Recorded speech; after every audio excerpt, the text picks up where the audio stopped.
For me, the ultimate fail of this project, would be if it only happens here, right? And I'm saying this from my own experience. I had no idea about any of this stuff going into this. I knew what I could see in my community. I knew what I would hope would happen. I never thought it would be me doing it. But I feel like the more we can demystify this process, the more we inspire people in Black, brown neighborhoods across the country to do the same. This is a time of transition in America. For those of us working in city building and community development, this is a moment to be daring, to dream big and speak the future we want into being. Our cities have talent and ideas. That's not the issue. The question is whether we will listen. We invited some great minds across cities to hear what they're thinking about their own work in this moment and how they're building what comes next. I'm so excited to be in conversation today with Memphis innovator James Dukes, AKA I Make Mad Beats. He is a music producer, a film composer, founder of the Unapologetic company and label, and now co-developer of Orange Mound Tower. He's been recognized as an entrepreneurial unicorn for his innovative approach to all things art and business. Welcome to the Consulate, James. It is beautiful to be here. Yeah. From Detroit. Yeah. Welcome to Detroit. Your first time, right? Welcome to Detroit. That is it's the name of one of my favorite albums. But yes, it's my first time here. Yeah. It's beautiful. Yeah. The biggest, blackest city in the nation. Yes. Yeah, and you fit right in. Let's go. I love it. Listen, so just to give our viewers an abbreviated version of your story, which I think is amazing. You're raised in the Orange Mound neighborhood of Memphis, the oldest Black neighborhood in the United States. Yep. Okay. You left home and landed at Manhattan's legendary Quad Studios, where you became a go-to producer, scoring for film and television. Then you went on to provide music for companies including ABC, NBC, HBO, DC Shoes, and artists including Talib Kweli, Solange Knowles, and Ludacris? Yep. All right. Upon returning to Memphis, you founded Unapologetic to allow creatives of all kinds to represent themselves and their ideas unapologetically. That work has landed you on billboards, a TEDx stage, and in international media. Are you embarrassed yet? Because I'm going to keep reading. This is tough. We got a job to do. Almost done. Now you're teaming up with the artist collective Tone Memphis to redevelop a landmark tower and factory in Orange Mound, which has been sitting vacant for 20 years, into a mixed-use development for Black art, Black entrepreneurship, retail, and housing. Of course, this is a big and ambitious project. This is a 7-acre site. What? And I cannot wait to dig in and learn more about it. But before we get to the story of the tower, we want to back up and ask you a few questions that we ask all of our guests on Urban Consulate Confidential. I want you to describe for us how you see your role in building cities, and how did this work find you? Do you feel called to it? Is this something you sort of slipped into? Definitely. I mean, I'm a man of purpose. I don't believe in coincidences. I only believe in the illusion of them. That's a quote from the great V for Vendetta. It's a good movie. But no, I left Memphis with the goal. My idea of success was getting out of poverty. Then after doing that, staying out of poverty my way, right? Being a creative of some sort and living life happily. And then, getting a Honda and an apartment, Hondas last forever. Yeah, exactly. I mean, we know that, So that was my idea of success. When I moved back to Memphis, that changed dramatically. My idea of success was being able to take the things that I learned and help others do for themselves, help them liberate themselves, but, potentially through art. But specifically actualize whatever your dreams are. And I believe a big foundation of that is knowing who and what you are in a bold and extreme way and knowing how to stand in that. And so that's how we started Unapologetic. But, when I think about my place in building community, to be quite frank, to own and accept that statement is still a tough one for me. But Really, you like yeah, it is. 50 million plus in. Yeah. It's still an interesting one for me. But I think it actually is the groundwork of community. After a couple of years of being back in Memphis, you know, a lot of the things that I started, I didn't even do it intentionally. You know, I had a studio, I had a home studio, and I was making music, and people started to hear about the things I had done and the things I was doing, et cetera, et cetera. And, you know, a couple of guys would show up here and there, you know, and after a year and a half, you know, any random night, it's like 15 people at my house doing random So things. your house became like the spot. It became the spot. Wow. It became like, if you were weird, if you were different, if you wanted to, I mean, you know, you would think it would be just musicians. Nah, it would be somebody with an art easel, somebody over here like writing a script, whatever. You know, it was really just a house full of creatives, you know, and That you and your wife lived in too, right? man, if you talk about, you know, I'll just say this: my wife was definitely created for me because one of the most funniest things that always pops off is, your wife was cool with all that? You know? Yeah, it's like. And I'd be like, my wife, I mean, she come in and see everybody and be like, y'all need something to eat? Like, you know. And will feed everybody. Oh my God, just like a black woman. Y'all hungry? But she sings. So Wow, okay. So there is that, right? So she kind of fit in, you know, to the whole creative nature of that space at the time. She would come in the studio and drop vocals on something. So yeah, you know, it just became a small community of itself. And then I had a friend of mine who told me that he was like, man, you're good with the beats, bro, but you're also good at building community. And he was like, look at this. Like, there are people who come here all the time just to be in your house and do something they could do at home. And that was really hard to hear, similarly to the things you said earlier. Yeah. But years later, I've come to begin to accept that, and accepting that is taking on that is a responsibility. That whatever I'm doing, however I'm doing it, whatever voice that I have that somehow channels people's thoughts and ideas, using that to bring people together in a unique way to no longer add, but now multiply. Yeah. So you had the physical space that is your home, right? And oftentimes when we talk about building community, we tend to focus really squarely on the built environment. Yeah. But what I am hearing you say, and how you described the atmosphere at your crib is like, you know, if you were an artist, if you were weird, if you were an outlier, you're welcome to come here because there's community for you here. A space that celebrated differences. Absolutely.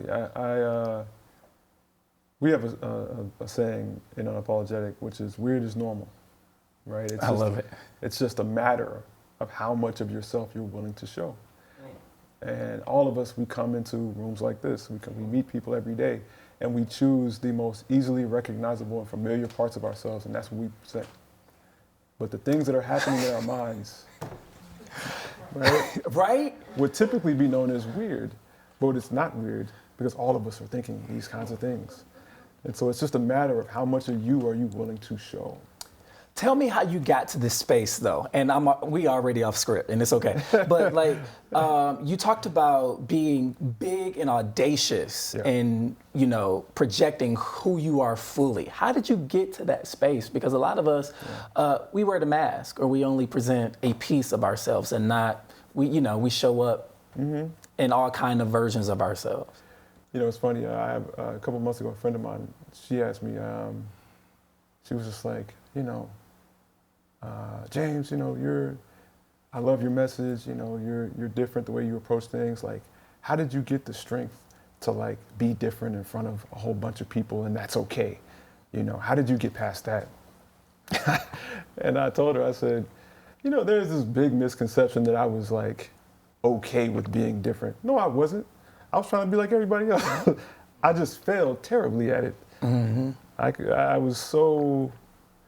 I was not good at fitting in at all. You know, every kid, you try to fit in. There's at some point in your life where you're trying to fit in.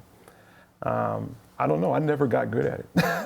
I never got good at it. And so it made me, it made me in a lot of ways as a kid feel ostracized, alienated. and I think, and alone. And I think for me growing up, that was the longest running thing to solve. Was like, how do I keep somebody, or what do I do to make sure nobody ever feels like this around me? Wow. Wow. Like, I don't ever want to be a catalyst to that kind of prison of loneliness. Ooh.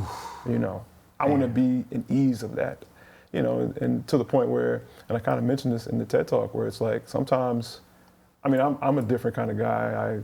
I think I communicate differently, but sometimes I will even intentionally do something unusual or say something awkward in front of somebody just to get you to let your guard down, and say, wow, I can say weird stuff because look at this guy, whatever's necessary to, let people live a little bit more in the not so familiar parts of themselves. Can you talk about one of the first times you knew you were different? I'm a fan of yours, and so I've read about you, I've watched your stuff, I've watched your TED Talk, and you said something fascinating when you were coming up in school. Your mom wasn't home with you, and your teacher would always tell you to do what?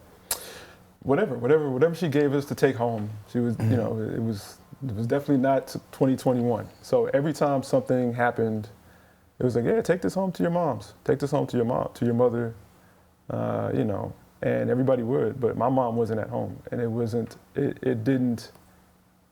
Of course, it was a very different era at the time.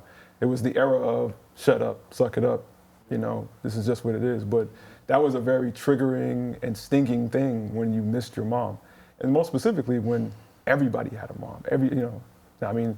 We could talk about the disparity in black fathers and black neighborhoods or whatever, but talk about it if you want to talk about it. But the normalness was that you could take something home to your mom, and I couldn't, and when you're 6, that stings in a unique way, and it's interesting to me that even though my mom never showed up to school and only my dad did, she would continue to say that. And then that's just the beginning of feeling different, But out of that pain, though, and so many painful experiences in your life, you were able to set up and create these beautiful spaces for people to come and be their full selves. Again, I just don't. It's out of the pain that you never want to be that for somebody else. So much of my identity is in me, like, recreating something better for a previous version of me, right? Orange Mound Tower, for me, a lot of my purpose in that is thinking about 14-year-old James walking down the street and seeing that same building in the neighborhood I grew up in, and thinking about what it would have meant to see something excellent, to see resources and opportunity in my neighborhood, to not feel forgotten, to feel like somebody, to what would it have been like for Orange Mound, the first community built for and by black people, to have an Apollo. Yeah. Like Harlem, to have a 125th, right? Why don't we? Yeah. And how does that play into the self-worth and self-value that people who live in those communities take in? The psyche. Our friend Lauren Hood talks about the hurting that white supremacy has done to our psyche. Absolutely. Let me ask you this. You said that you were sort of, fighting for a space that 14-year-old James dreamt about, or a previous version of yourself dreamt about. Does that get exhausting? Yeah, it gets exhausting because that was, one of the key differences about living in New York was that I didn't grow up in New York. So everything there was exciting, it was money, it was people doing amazing things, But driving through Orange Mound every day with the hopes and dreams of building it, but I'm also seeing I remember, I saw something tragic happen right there. I remember living right there, and now it doesn't exist because it was condemned, but it should have been condemned when I was living there because of the things that were happening in it, I see people I grew up with not doing so great. So there's just a lot of triggering and trauma that it's on one end it's motivation that this work has to get done, that time didn't heal this place, right? There has to be intention behind it because there are surrounding neighborhoods that we're invested in. They got a whole bunch of things happening, but the oldest neighborhood built for and by Black people is suffering, right? And so it's going to take some real people to put your hands in the soil and start to build. And so it's motivating, and simultaneously it can be tough. Yeah. Let me ask you this about dreams and visions, right? Growing up in Orange Mound, seeing the tower vacant time and time again and imagining what it could be if it was resourced. And this is just, one part of the city. I want to ask you about your dreams for Orange Mound. I want to ask you about your dreams for all of Memphis. Yeah. What do you see in the future? Man, this is going to be an ambiguous one, but I think y'all are going to feel me on this. My biggest dream for Memphis is for those in power, whether that be political or with economic power, right, to own and accept that the city is Black AF. That is it. I feel like, the city deals with a supreme identity crisis. I think us on the ground know exactly what it is. The chambers of power. Yeah. Say more about this identity crisis, because do the people in Memphis know exactly where they are in the ground that they stand on and know that it's Black? Is it the chambers of power? Is it City Hall? Is it the municipal structure that just won't accept that? It's all that and more, right? Okay. And so you're thinking about the marketing of Memphis. You're talking about what gets supported and accepted in that marketing of Memphis, right? You're talking about deciding what is the selling factor of Memphis, right? So if we have tourism, right, what about us is tourism worthy, right? And the way I've been putting it most recently is we live in Wakanda and they have not discovered our vibranium yet, but we know what it is. And to be quite honest, I think I spent many years desperately telling them what it is. Now I prefer not to. Yep. Now I prefer we discover that and put motion into that, so that way, when it happens, it's ours. When the city is marketing to tourists, when the city is talking about itself, who is personifying that narrative? Man. You ready for a story? Yeah. Let's get into a story. A couple years back, Victoria and I, big shout out Victoria Jones. Victoria and I, we were looking for a place to throw a relatively large event. And we were downtown, right? As soon as you cross over the bridge from Arkansas, welcome to Memphis, right? We were literally in the Welcome to Memphis Center.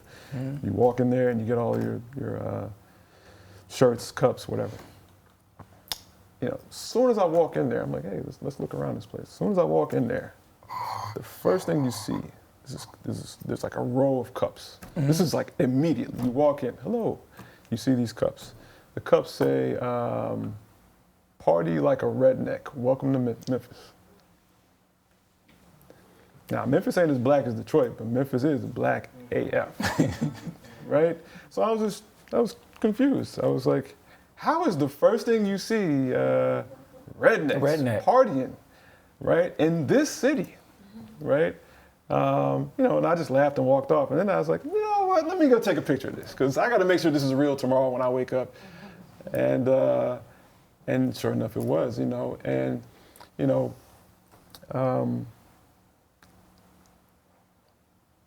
I made a post about it on social media, and it went crazy. It went, a whole bunch of shares, a whole bunch of conversations. And so to answer your question, there's, in building the Orange Mound Tower, I've had to talk to a whole bunch of people in offices that You know, if I wasn't doing Orange Mountain Tower, I don't think I would have ever been in their offices. And while I don't want to call out any names specifically or any offices specifically, Yeah, you still got to finish the project. So yeah, absolutely. We're still in the We war. know about that absolutely, yeah. Thank you. I ain't gonna let you get in trouble. Yeah. I'll just say this, you know, it's the battle of two worlds in Memphis. You know, it is downright disrespectful how oblivious you can be to the majority of the city. The choice of obliviousness. There you go. It's a choice. There you go. So, what do you think that dream will ever be realized where and when the power structure acknowledges Black folks in a real, an authentic way?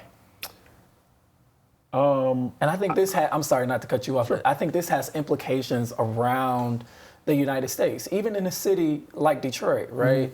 We've seen the same thing. We've saw marketing campaigns like, I think it was Quicken Loans that said, "See Detroit how we see it," and it was a bunch of white folks. Yeah. We're like, what? Yeah. Memphis has a lot of that. Okay. Yeah. Yeah. Okay, so I don't think, to answer your question in a nuanced way, I don't think that that's going to happen. What I think is going to happen is power is going to recognize the potential economic gain and recognizing what Black folks can do. Mm-hmm. Essentially, they're going to see a new battery to install in their machines, and then they'll present that as them valuing Black people. But it is not. It's like saying that NBA owners value the basketball players. No, they don't. They value their earning capabilities. Whew. That's why, you know, Victoria and I, from the gate, were hell bent on ownership. Yeah. Because for me, it is my belief that true transformation starts with ownership. I was watching this interview. There was I want to say 2014, 2015. I probably listened to 5 or 6 Malcolm X interviews a day, you know, just for a year. And there was this one interview. He was talking about another civil rights leader, and it wasn't Martin. I can't remember who it was. But the interviewer asked Malcolm, they said, "Malcolm, what do you think about so-and-so and how they're fighting for the rights of Black people?" And Malcolm said, he laughed. He said, "Fighting? He's begging." And that just touched me in a deep way, right? Where this idea of trying to convince somebody to transfer you power, in that moment, it felt futile. If that's your only approach, it's futile. Now, if that's one of several chess pieces, right? And to win at chess, you very often have to trap, right? So there's the convincing, right? There's the pitch. But then there's a social component to it, social pressure. Let's just say that's your bishop. Then there's an economic pressure. Let's just say that's your rook, right? You better lay this out, man. Come on. You know, but there's a variety of ways. You know, what I find is just that, you know, and if we're gonna get real here, what I find is just that the roots in those who uphold capitalism, a win is based in self-interest. And so if you can not necessarily say, "Hey man, I'm gonna make you look good." No. But if you can say, the only way you don't look terrible because of this, and this, your best option is to give me the power we deserve. You know, things tend to change because that's a decision made in self-interest. He was not trying to help you. It's all self-interest. That has been what I've discovered in the world of capitalism. That's capitalism, that's white supremacy. Yeah. And those of us in these kinds of spaces got to learn the system, speak the language, infiltrate it, and then figure out how to flip it. Yeah. Legit. And our advantage in that, yeah. Our advantage in that scenario is that, I'm a black man, you're a black man. Last time I checked. Yeah. I just checked, you're a black man.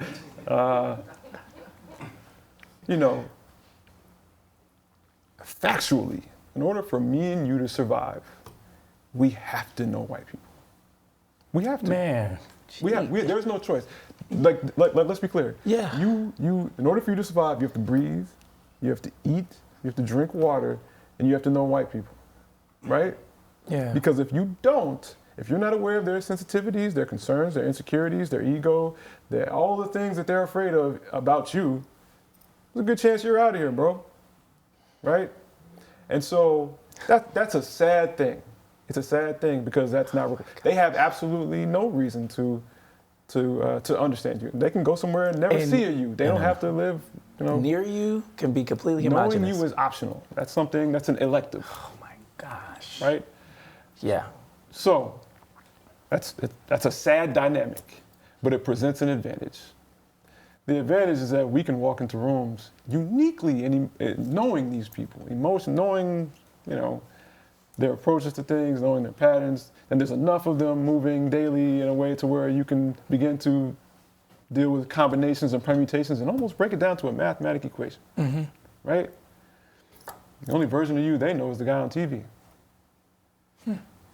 So so essentially you're walking in there being able to have the advantage of being the unknown. This sounds like something off of Game of Thrones, like what's the guy, Littlefoot or whatever? Yeah.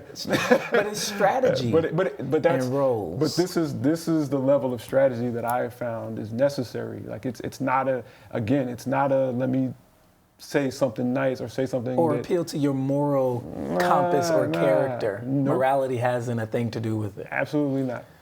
Oh man. Okay. Okay. Give us a little bit of the rich history of Orange Mound and why this is the place you knew you had to build this project, because it's such a rich history, and I don't think a lot of people know about it. No. Okay, so I'll start off by saying that, we can go into the encyclopedia or the Wikipedia or whatever. Encyclopedia. Y'all still got the volumes? Man. At grandma's house? I used to think whoever had that was rich, like straight up. I was like, man. I used to go in the kitchen like knowing you could get water out the front of the refrigerator. Like, you got it. You were rich, you had that. We did. Wait, we could get water from the front. That was it. Man, that's funny. I'll say this, Orange Mound does have a rich history, dating back to the Dedrick Plantation and the fact that, these, the guy who sold the shotgun houses and the land, the woman who originally owned them, her specific orders were not to sell them to Negroes, and he still sold them to Negroes. And this became a space specifically sold to black people, for black people to build a community. But if I'm being 100% honest with you, man, my roots to that community, my passion, my reason for why it needs to be built, it's all my life experiences there. It's just all the things that I've seen. My family, my grandfather, he owned a grocery store when I was a kid in the 80s. Love it. He owned a grocery store and on the north side of Orange Mound. And when he passed, we went to the funeral, and there was like a good maybe 20 to 25 people there who they kind of sat all together, and nobody from the family really knew who they were. And in conversation afterwards, we found out that my grandfather, had been giving away food on credit for years to some families in the community, knowing or with the idea that, quite possibly he would never get paid back, but, you know, he believed in the community and he believed in taking care of the community. Now, he eventually, you know, he had to get rid of the store because there was a lot of crime that threatened him and his store's, you know, ability to stay. But, you know, when I think back to Orange Mound and I think back to its importance, for me, it's very personal. I'm not even going to act like it's not, you know. I think I've tried that before, and I don't want to do that here. It's a very personal thing. It's very much about, you know, the family and the friends and the people and the places that I've seen growing up there, and then just the fact that it is tragically under-celebrated and understated. Yeah. So talk about the vision for this project. It's huge. It's big. It's audacious. Yeah. It's 7 acres, 50+ million. So it's not 7 acres anymore. Okay. Is Now it bigger? Now it's 10. Okay. Yeah. 10 acres. Yeah. We purchased a lot right next to it. I love it. Performance space, Yep. artist incubation space, office space, you know, all of the things, right? This, and unapologetically, pun intended, saying that this is a hub for Black people, a hub for Black entrepreneurs, a hub for Black artists, and not having raised all the money, having the audacity to go very public with it, and do media around it. Tell us about this. Yeah, so I guess I'll start with how we even, you know, should I go straight to the vision, or should I talk about how we even got there? However you want to do it, man. Okay. If you set it up. Okay, let's take it from the top then. Yeah. So you have Tone and Unapologetic, right? Unapologetic is my company, creative agency, and a record label. Tone is a nonprofit organization dedicated to supporting Black artists of all kinds. Victoria Jones is the executive director of Tone. I'm the CEO and founder of Unapologetic. We've been good friends for a long, long time. And our companies, our organizations, we shared a lot of space in the city, meaning that we would just show up and support each other. We would often find ourselves in, you know, part of the same events. You know, we both had love and affection for the members in the organizations. And Victoria and I, we would just get together and make maybe once every 2 months and just kind of complain to each other. Literally just to complain, vent. I ran into this person, they suck. This person's not doing this. We need those kinds of relationships, sounding boards. It's so important, man. It's so important. It is. And we would just get together and do that. And one day in my studio, I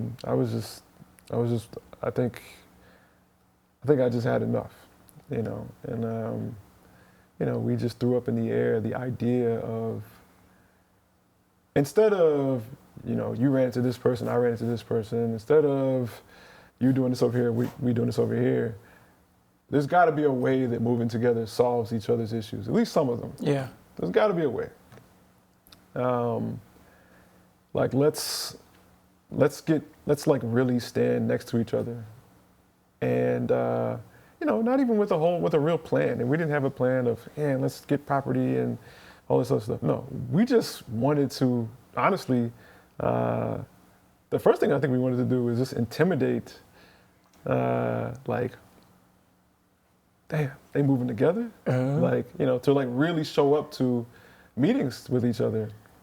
Show up in white spaces. Deep. My kind of petty. I love it. Deep.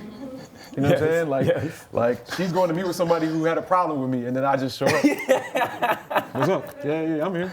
You know what I'm saying? And then vice versa. Oh man. You know, and just you know, and just really showing unity amongst Black organizations. Absolutely. I find that cities like Memphis, and Memphis specializes in it.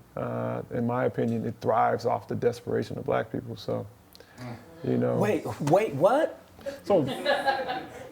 So for example, you know, there is a church on every corner of Memphis. Not literally, but figuratively. There's a church on every corner, right? this is why Memphis is so well, and I imagine Detroit is the same, but this is why Memphis, yeah, this is why Memphis is so well known for its music and its soul, is because it churns out amazing musicians. You ain't lying. The church is a training ground. The church is, and it's competitive. It's not a game. Like it's. You better say it. Yeah. So, there's a lot of talent coming out of Memphis, and so,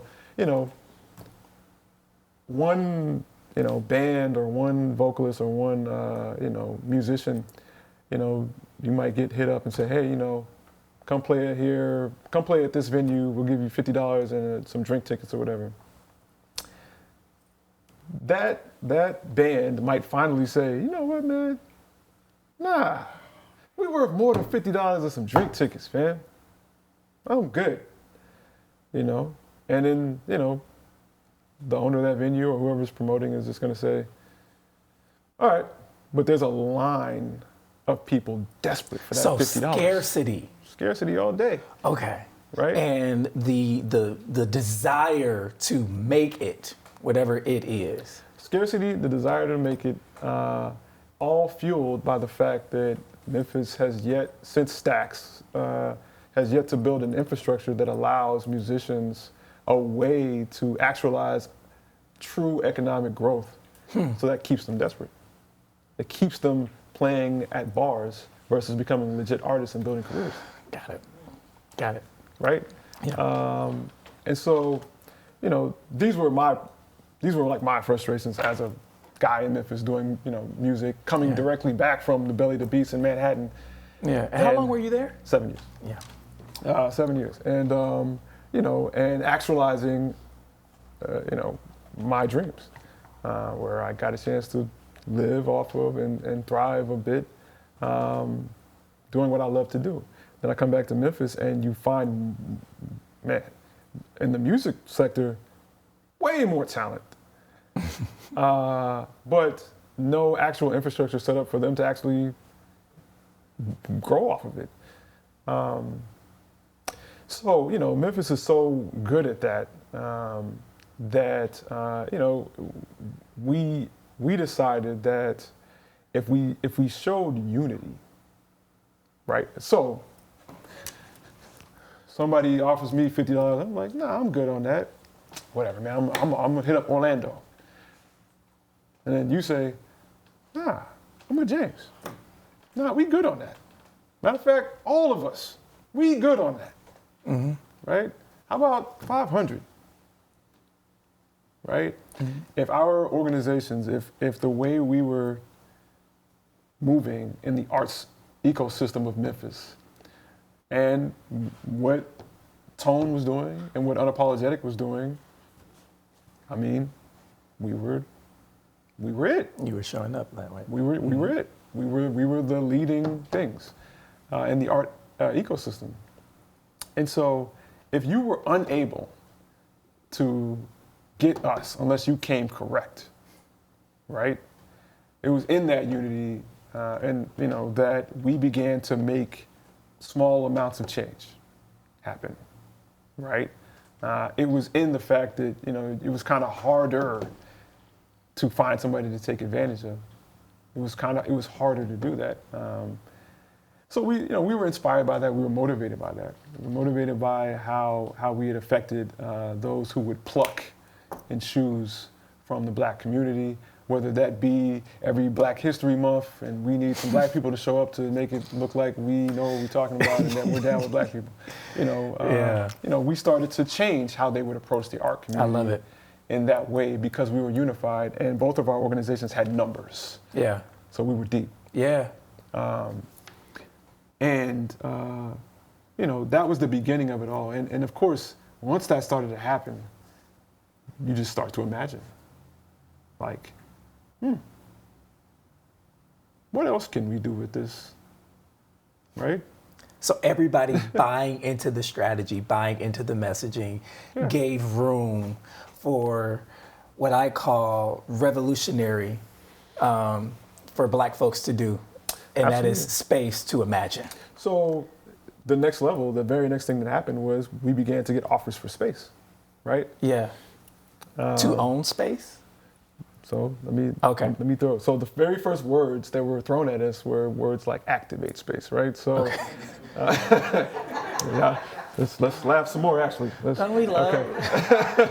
Yeah, Gotta love this language, man. Yeah. I now see. I'm gonna be real. So coming from the LLC music industry, these words were new to me, right? But moving around in the nonprofit sectors. Welcome to community development. Right, exactly. People were telling me activate. I'm like, what's he talking about? Activate. He's like turn it on? Like, what's he talking about? Like, you know, I had no idea. I had no idea what they were talking about. You needed a glossary, I'm sure. Yeah, it was a new thing for me. But, you know, it was funny. You know, Victoria and Tone were getting offers to activate spaces throughout the city, right? What they were doing and the way they were showing up, it became a good idea to stand next to them, especially if you were these legacy white organizations who had been maybe at some time accused of being too white and too old. Right, so hold on, let me grab these young black people. Do you hear the people talking about some, it's the same thing in Detroit. Yes. Yeah. I had a feeling. And so, you know, that was happening with Tone. And then with Unapologetic, you know, we got the same things. You know, there were several places throughout the town.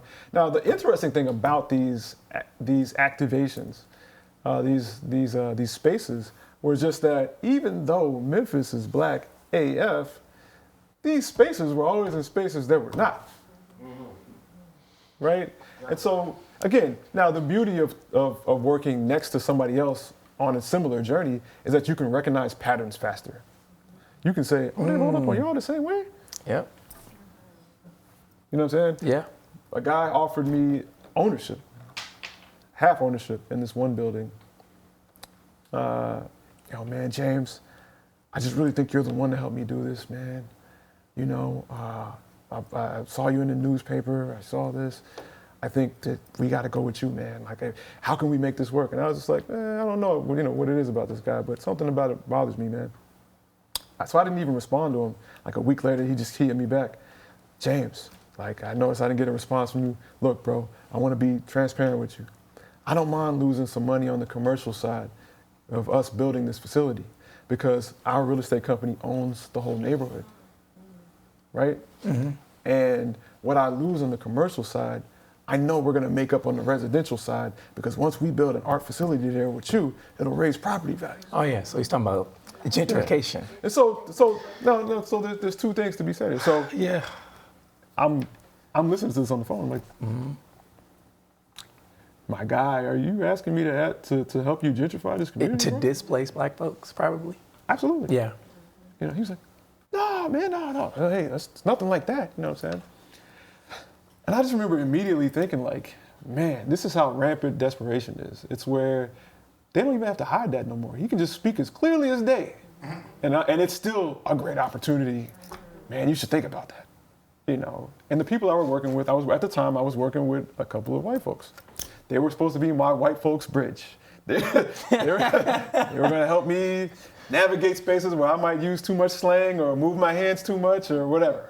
You know what I'm saying? And y'all know what it is. So, you know, and they are James, man, this is an amazing opportunity, bro. Like, this is once in a lifetime. You know, you should really consider it. Maybe it's not what you're asking for, but like, blah, blah, blah, blah. And I was like, man, I don't want my name tied to that. I'm sorry, like I'm gonna say no to that, you know, and I've always believed that you establish who you are and your integrity upon a no. You know, like that's when you're really saying who you are. Where's the offering basket? Because this man is preaching. Come on now. You know, but Victoria and Tone and Unapologetic, we were going through the same things at the same time. Yeah. And again, we didn't believe in coincidence. For us, this was another reason to lock even tighter together. And so, you know, we just began to imagine. Vic, I love it. Yeah, we would literally just get together and think and just, you know, imagine and get goosebumps. That's so revolutionary. At the time, we were just, you know, being kids, just realizing free like, to imagine, that's free it. to create. You know, in in the legendary words of the great prophet that is Master P, he said, if a white man will give me $1 million, I gotta be worth 10. You know. He said that on that Solange album. Absolutely. Yeah. Shout out Master P. And you know, they weren't necessarily giving us $1 million, but they were giving us stuff that I don't think I, at the time, recognized what we were doing was that valuable. Yeah. To where a guy would give me half a building to help him do this, or Victoria's getting, in the toner, they're getting offered this, and this. At the time, we may have been not aware of the kind of power we had to galvanize people. But similarly to,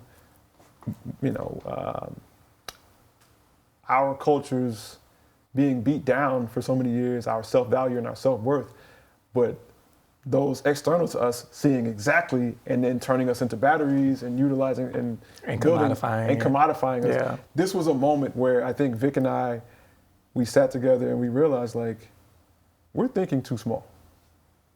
There is something big here. And let's challenge ourselves to think bigger, think scary. And at the time, Vic was heavily considering moving into Orange Mound. Black neighborhood, black space. They had thrown some events in Orange Mound previously that when they threw the events, again, so we were always getting brought to these like neighborhoods in Memphis or these spaces in Memphis that didn't necessarily look like us. And man, I can't tell you how many times I've been in a venue to play the venue, and like, somebody's like, "Hey man, you need something? You lost?" And I'm like, "I'm the musician." "Oh, okay, yeah." But in the Mound, not in the Mound. Yeah. In the Mound, you can stop traffic and people be driving by, "What's up, man?" Going up the Mound, and it's all camaraderie, it's all love, because it's that.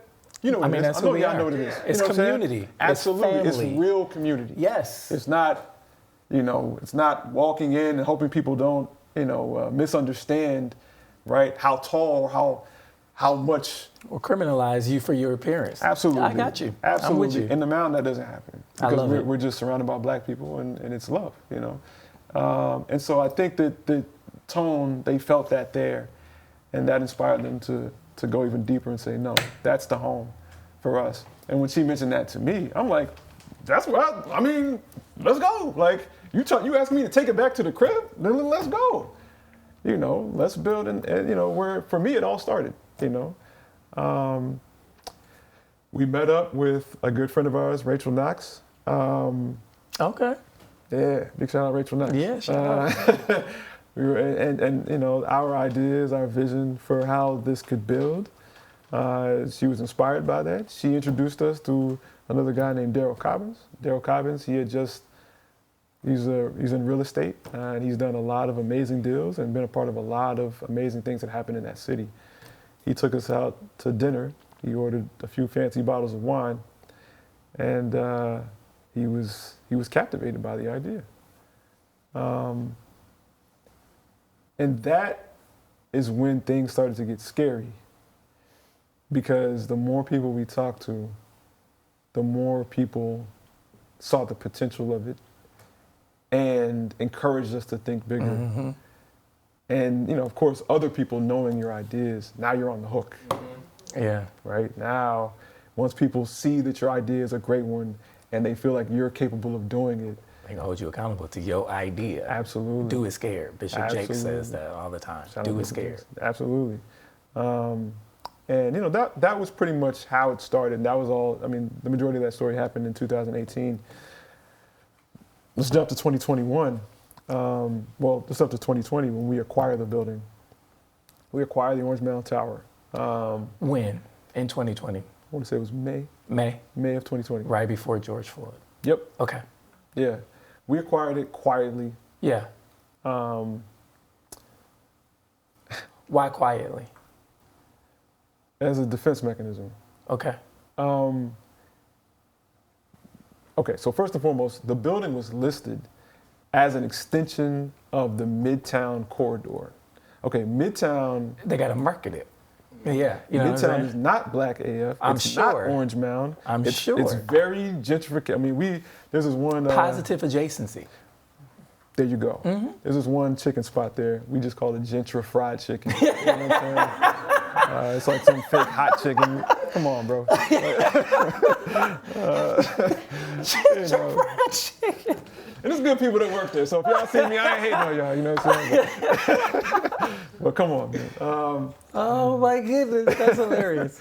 Yeah, so, they were marketing it as an adjacent, neighborhood that didn't look as Black as a way to sell. And so that's when we knew, like, man, we got to snatch this up fast because, if we don't, they're just, they're going to start moving the walls of Midtown into Orange Mound. Encroaching, yeah. And threaten our neighborhood. And so, it became a serious priority to get it. And, once we got it, we didn't want people to know we got it because we felt like that would be that would push forward the dominoes that would have people start buying up things in and around, our facility, knowing of what we're trying to do. So we had to keep it a secret. Yeah. We had to keep it a secret for a while to make sure that, again, we didn't jumpstart gentrification in our own community. So let me ask you this: Where are y'all now in the process, and how y'all paying for it? Because I think with big vision, we need the capital to make it happen, and I know how hard it is, at least for Black developers here in the city of Detroit, to close those capital stacks and get this stuff built. I mean, we see so many announcements of things and renderings, and we never see it come to fruition. So on a practical level, like, you acquired the building, how? And then, like, where are you guys in terms of closing that capital stack and raising the money? So it starts with us going around town and talking to, just like a lot of stories, going around town and talking to everybody we knew with money, whether that be philanthropy or private, citizens or, organizations, whatever. We were reaching out. We remained hopeful. This was all just to acquire the building. Just to get it, okay. Just to acquire the building. And, we were running into issues. We felt like we were running out of time again because of the way the building was being marketed, and we knew that there was other interest in the space. We actually, shout out to a woman named Manasa Troutman, who was building what is called the Claiborne Temple in Memphis. She connected Victoria with the Cataly Foundation based out of California. Cataly Foundation, again, we got a chance to start. Where's my camera? Write them down and hit them up. Yeah, well, I mean, definitely. I mean, the beauty of talking to them, it was twofold. Number one, I didn't have to start with that exhausting explaining of my plight. They were Black. They got it. I didn't have to, You didn't have to enlist empathy or... I didn't have to explain why I'm that. suffering or none of that stuff. Why is they got bad? it. Yeah. That was number one, right? Number two, they, they said, hey, we'll give you all a match grant. So if you guys can get someone locally to give you this amount, we'll give you that as well, right? I'm not going to speak for them, but I think just after the conversations that we had with them and seeing how deep they were in, how sewn in their hearts were to projects like this, I don't think that was a case of like, well, if you guys don't, get a match, it's a wrap. I think that was a way for us on paper to put pressure on local philanthropy. A tool. Absolutely. They handed you a tool. And so that's what we did. We took that, we went to local philanthropy, and we said, hey, they'll give us this if you give us this. And nobody wanted to be the person that, or the organization that stopped us from getting this money from the Cataly Foundation. That pressure. There's that pressure, right? And again, this is at the top of, this is in the spring of 2020. So while it wasn't full blown, George Floyd, it was still heating up. Mm-hmm. right? And so there goes those chess pieces again. Yeah, There's get the that pinch, guilt money. There's the social pressure. Yeah. Right? And then eventually would come the economic pressure, which we'll come to later. But, you know, there was that happening in society. And so, anyway, the organization that we got to pitch in, they pitched in. And so that gave us enough money to buy the land, buy the building, all the costs around it, environmental, all the due diligence stuff. Remediation. 100%. And then, you know, then we looked around and we saw the parcels adjacent to it, and we thought about the residential piece that we wanted to build there. We thought about what was currently there, and you know, our architects gave us the ideas that, hey, you know, because initially we wanted the residential piece to be in the tower itself. Our architects convinced us, you kind of want the tower to be super accessible to like anyone. So you kind of want like your hottest pieces, like your hottest, your best offerings to be in the tower, because you want people to take pictures and get that view. Yeah, you want anybody from anywhere to come to Memphis, come to Orange Mound, and be able to go up and down that tower.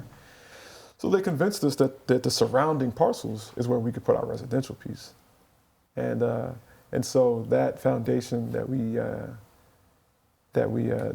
gave us that supported us in the match grant also gave us the funds to get the surrounding parcels, and so that landed us with the 10 acres, and currently now we're in the midst of fundraising, of course. And it's so hard to talk about these kinds of things, you know, because there's just so much that is not yet ready to be talked about. Okay, for the sake of who is in those conversations. I got it. And everything. But I will say this. You know, for me, the ultimate fail of this project would be if it only happens here, right? So one of the requirements that we had early on was to bring upon fellows. So we have 4 fellows in this team from various parts of the city with various interests, right? One is a real estate person, one is in construction, another is in finance, another is in community, all to learn. And I'm saying this from my own experience. I had no idea about any of this stuff going into this. I knew what I could see in my community. I knew what I would hope would happen. I never thought it would be me doing it. But I feel like the more we can demystify this process, the more we inspire people in Black, brown neighborhoods across the country to do the same. And so, you know, for me, just like my version of success, it was like initially it was to get out of poverty and to be doing the thing that I loved. And then eventually it turned into, but is this success if I can't help others do the same? And so while right now there is a need for some quietness around some things, best believe we're taking the most notes ever. You know what I'm saying? Because I'm like, I want the memoir afterward. The journalist in me wants to like pull it out of you, but I understand how the tension that you have to carry, and doing something as monumental as this. It is interesting. I will say this though, we're objectively confident. I think we've landed some things and made the kinds of relationships over the span of running our 2 organizations, over the span of, touring and doing music and working for very interesting people in very interesting spaces. And, you know, I think that gives us a kind of layout that we feel very confident that we will reach the end of this road victorious. All right, we can leave that there. I want to ask you about showing up in spaces unapologetically yourself. You show up as James, you show up as I make mad beats, and sometimes you show up in a mask. Yes. Right. indeed. Tell me about what's the mask story? What's the story behind the mask? Because I think it's fascinating. Your TED Talk, Yeah. you had your mask on. Yeah. Yeah. You ever like had a habit and you thought you had a habit because of something that maybe happened to you 2 years ago.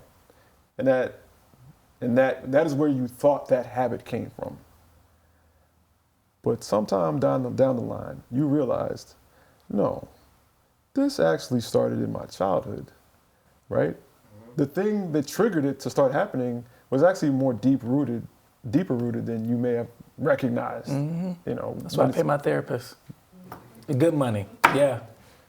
Hey, Huh? listen to the man. Go to therapy. Listen to the man.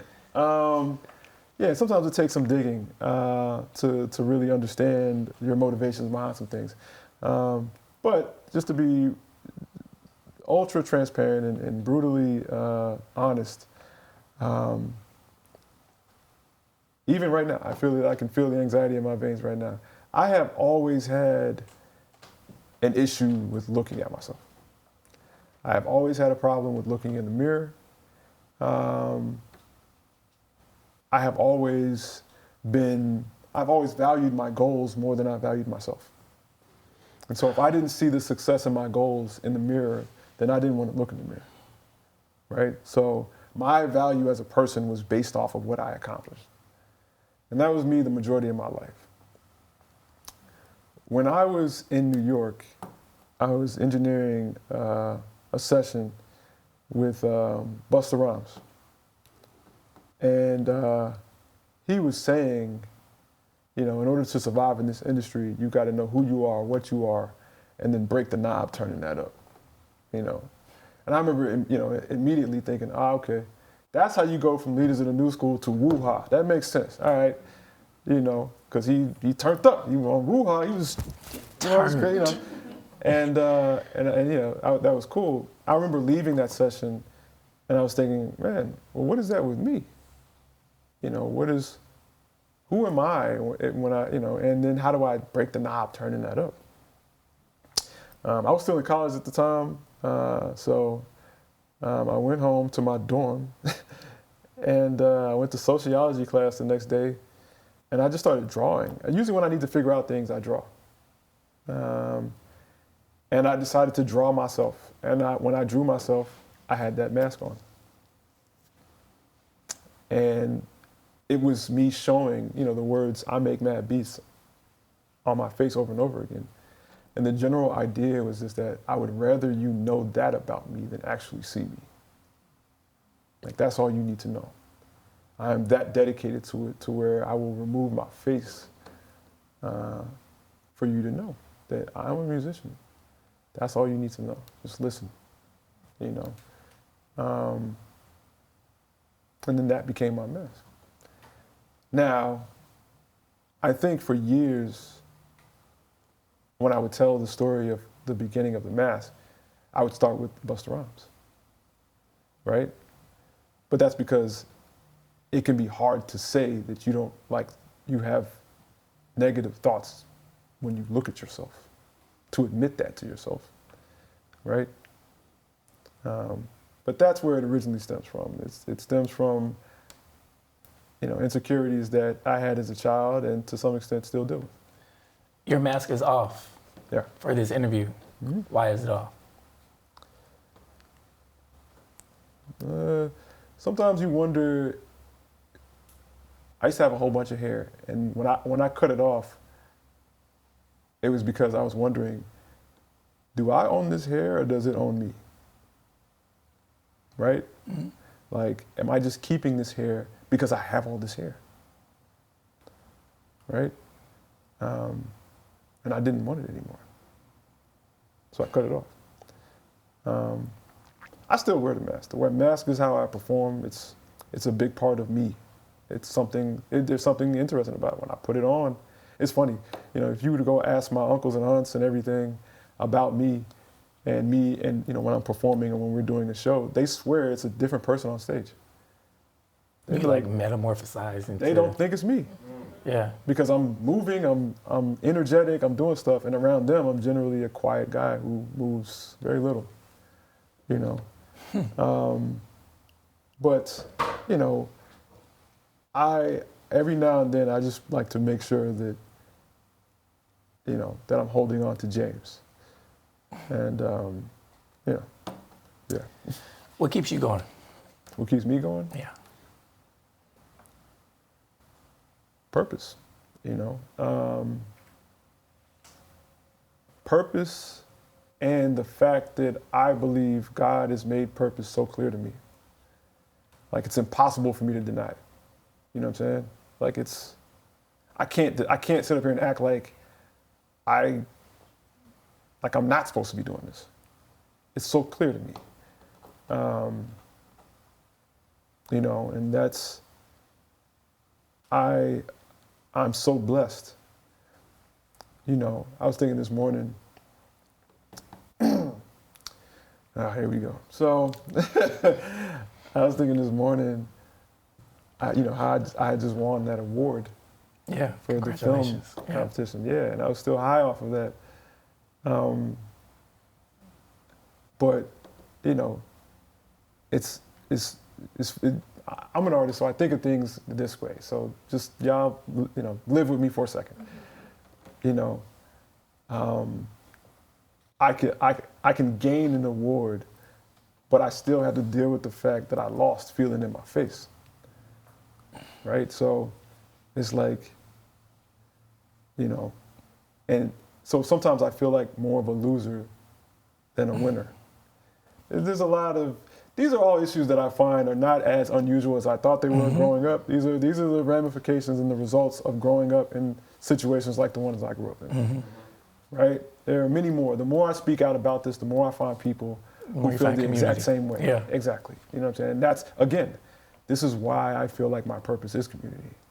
My purpose is to speak out and say things that most would keep secret or most would be afraid to say. Because in that, I find people who are dying to say the same thing. And then they finally feel like they have somebody they can say it to. And then you begin to build community. And that's how you heal. That's how you to me, that's the beginning of living boldly and extremely yourself. My thanks to James Dukes for joining us at Urban Consulate Confidential. We want to thank the Ford Foundation, our live studio audience, curated by Chase Cantrell and Building Community Value. And we want to thank the Cochran House for hosting us, as well as Afro Sheen, our production team. We'll see you in the next episode.